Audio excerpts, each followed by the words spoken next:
Assalamualaikum warahmatullahi wabarakatuh. Saya Putri Sarinova dengan NPM 232111405. Di sini saya membawakan materi tentang rekayasa genetik. Rekayasa genetik merupakan transplantasi atau pencekokan satu gen ke gen lainnya, di mana dapat bersifat antar gen dan dapat pula lintas gen sehingga mampu menghasilkan produk. Rekayasa genetik juga diartikan sebagai perpindahan gen.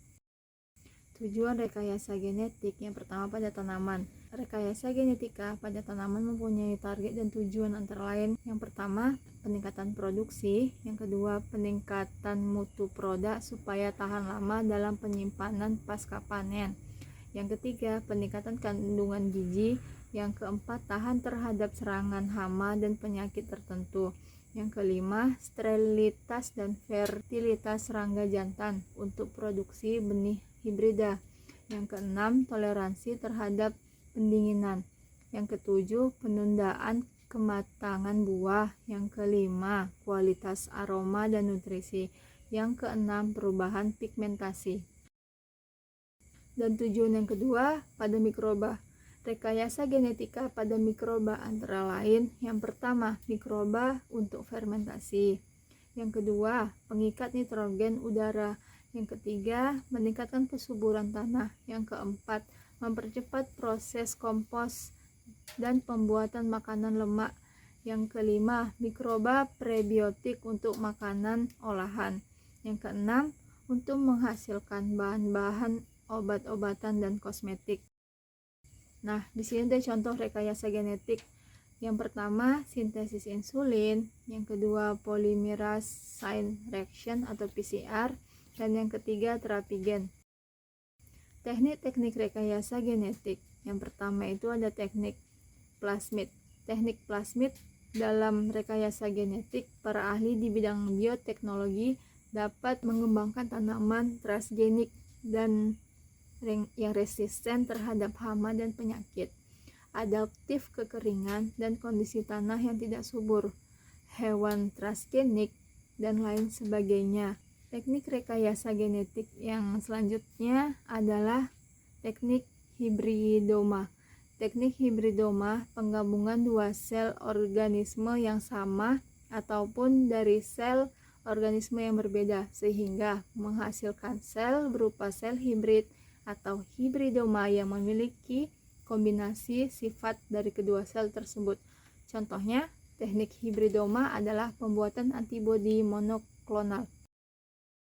Yang selanjutnya yang C adalah teknik cloning. Cloning berasal dari bahasa Yunani yaitu kuno. Clone yang berarti ranting atau cangkokan. Dalam bahasa Inggris, clone atau clona digunakan untuk menggunakan sekelompok makhluk hidup yang dilahirkan tanpa proses seksual. Cloning ini dilakukan dengan menyisipkan potongan gen yang dikehendaki dari suatu spesies lain sehingga spesies yang diklon tadi akan memiliki sifat tambahan sesuai dengan gen yang telah disisipkan dalam sel tubuh. Penyebab berkembangnya rekayasa genetik yang pertama yaitu ditemukannya enzim pemotong DNA, yaitu enzim restriksi endonukleas. Baru yang kedua, ditemukannya pengatur ekspresi DNA yang diawali dengan penemuan operan laktosa pada prakriota. Yang ketiga, ditemukannya perekat biologi yaitu enzim ligase. Dan yang keempat, ditemukannya medium untuk memindahkan gen ke dalam sel mikroorganisme. Di sini ada penerapan rekayasa genetik. Yang pertama, bidang pertanian dan bahan pangan. Ditemukannya tomat yang tahan. Yang kedua, ditemukannya sapi dengan produksi susu meningkat 20%. Yang ketiga, ditemukannya kopi super. Yang keempat, ditemukannya tanaman berpestisida. Yang kelima, ditemukannya vaksin penyakit mulut dan kuku. Dan yang terakhir, jagung dengan protein tinggi. Yang kedua, pada bidang kesehatan dan farmasi. Pertama, diproduksinya insulin dengan cepat dan murah. Yang kedua, adanya terapi genetik. Yang ketiga, diproduksinya interferon. Dan yang keempat, diproduksinya beberapa hormon pertumbuhan. Selanjutnya yang ketiga, bidang industri. Yang pertama, terciptanya bakteri yang mampu membersihkan lingkungan tercemar.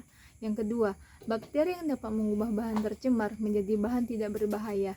Dan yang ketiga, pembuatan materi pembuatan aspartanik. Di sini ada dampak positif. Yang pertama, menciptakan bibit unggul. Yang kedua, meningkatkan gizi masyarakat. Yang ketiga, melestarikan plasma nutfah. Yang keempat, meningkatkan kualitas dan kuantitas produksi sesuai dengan keinginan manusia. Kelima, membantu pasangan yang kesulitan mendapatkan anak dengan jalan pintas, yaitu bayi tabung. Dampak negatifnya yang pertama, proses seleksi alam merugikan petani dan peternak lokal yang mengandalkan produksi secara alami. Yang kedua, pada kebanyakan keturunan pascakultur jaringan yang memiliki materi genetis yang sama akan mudah terkena penyakit. Yang ketiga, dikhawatirkan adanya penyalahgunaan teknologi produksi untuk kepentingan pribadi yang dapat merugikan orang lain.